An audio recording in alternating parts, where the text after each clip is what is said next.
Je remercie le conseil d'administration de la SOP qui m'a donc confié le volet implantologie de cette journée No Limites.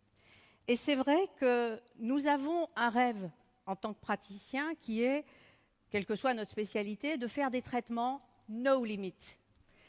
Des traitements qui soient durables jusqu'à la fin de la vie de nos patients. Malheureusement, tu l'as dit Chloé, nous avons des limites et nous allons voir comment nous pouvons repousser ces limites. Parce qu'au commencement, lorsque le professeur Brandmark nous a enseigné les bases de l'ostéo-intégration, un champ extraordinaire des possibles s'est ouvert à nous et nous avons enfin pu accéder à des thérapeutiques impensables jusque-là, sauf à faire de la prothèse amovible. Et on a eu pendant quelques années un sentiment vraiment de no limit. Nous allions pouvoir résoudre avec l'implantologie tous les problèmes de nos patients. Et nous avons connu cette folle époque du un implant par dent. Et sur cette photographie, cette diapositive que j'ai trouvée sur Internet, le message est clair. Quel que soit votre problème, les implants sont là. Nous avions oublié un petit détail. Nous avions oublié que la principale limitation de nos traitements, c'est notre patient. Alors, ce ne sont pas mes patients, hein. Croyez bien que je le regrette, surtout pour celui en haut à gauche. Mais aussi merveilleux que puissent être les traitements qu'on va leur faire, c'est-à-dire qu'on peut faire de magnifiques facettes, hein. Ce sont plutôt tes patients peut-être, Anthony, je ne sais pas, de magnifiques facettes, de magnifiques prothèses ou de merveilleux implants. Si on ne tient pas compte de ces patients, eh bien, on va avoir des complications. Parce que ces patients, ils ont leur propre système de défense, leur pathologie, leur diabète, leur éventuelle mauvaise hygiène, leurs problèmes parodontaux. Et effectivement, il va falloir en tenir compte. Et très tôt, certains auteurs se sont inquiétés d'un microbiote qui serait associé à des pathologies autour des implants ou au contraire à d'autres microbiotes associés à des implants réussis. Et très vite, ces mêmes auteurs se sont inquiétés de mettre en place des techniques de diagnostic et de traitement pour ces problèmes périimplantaires. Et là, nous avons commencé à comprendre que pour conserver nos implants, nous allions devoir respecter certaines choses. Et ces problèmes périimplantaires qu'on a commencé à rencontrer et qu'on a bien sûr comparé à ce qui se passe autour des dents, hein, à la maladie parodontale, eh bien on s'est très vite aperçu que c'était beaucoup plus grave en réalité, parce que ce qui se passe au niveau de la maladie périimplantaire, c'est qu'on a en réalité un infiltrat inflammatoire qui arrive directement au contact osseux. Ici, on a des ostéoclastes directement au contact osseux.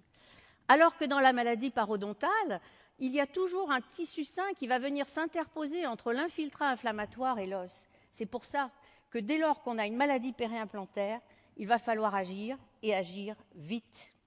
Et c'est normal, parce qu'on a comparé le système d'attache périimplantaire au système d'attache de la dent.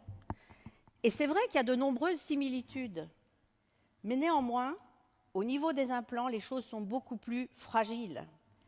Ces fameuses fibres perpendiculaires qui viennent ici s'ancrer dans le sément pour former cette attache épithélio-conjonctive n'existent pas au niveau des implants.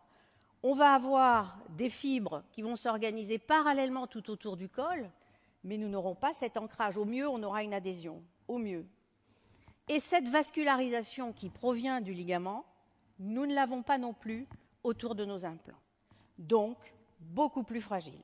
Et les premières publications qui sont apparues sur la maladie périimplantaire nous ont généré beaucoup d'inquiétudes.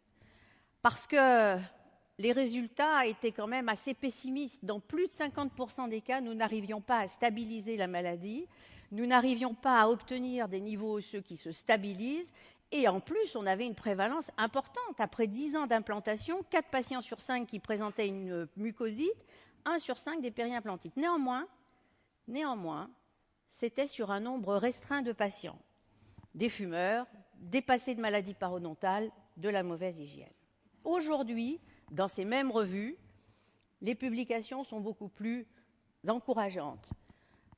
On s'aperçoit que la maladie périimplantaire aujourd'hui est réversible Et ce qu'on a vécu comme un échec, parce qu'on associait les périimplantites à un échec pratiquement systématique, eh bien aujourd'hui, ces complications nous ont, comme toujours dans la vie, les échecs nous aident à avancer, eh bien ces complications nous ont aidés à comprendre cette biologie autour des implants et à la maîtriser.